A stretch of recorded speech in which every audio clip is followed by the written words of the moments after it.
مریدوں کو کروڑپتی نہیں کرتے، خود اربپتی ہو جاتے ہیں۔ سپریم کورٹ میں رواج شکن دبنگ مکالمہ۔ جسٹس دوست محمد نے ریمارکس دیے، کلمہ پڑھنے والوں کا پیسے اور بچے پیروں سے مانگنا شرک نہیں تو اور کیا ہے۔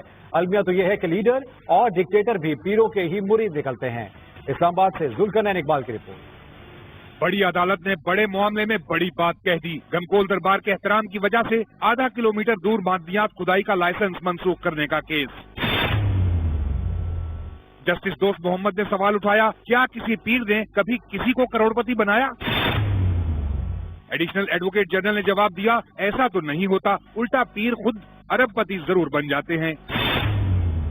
جسٹس دوست محمد نے ریمارکس دیے، محبت میں کامیابی کے نسخے بھی پیروں سے مانگے جاتے ہیں۔ ایک جانب کلمہ پڑھنا، دوسری جانب پیسے اور بچے پیروں سے مانگنا، یہ شرک ہے۔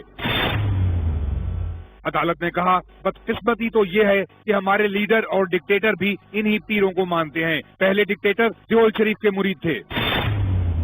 کیس میں عدالت نے ایڈوکیٹ جنرل خیبر پختونخوا کو نوٹس تو جاری کر دیا، لیکن ریمارکس اقبال کے ان اشعار کی تفسیر نظر آئی کہ ہم کو تو میسر نہیں مٹی کا دیا بھی، گھر پیر کا بجلی کے چراغوں سے ہے روشن، شہری ہو دیہاتی ہو مسلمان ہے سادہ، مانندے بتاں پوچھتے ہیں کعبے کے برہمن۔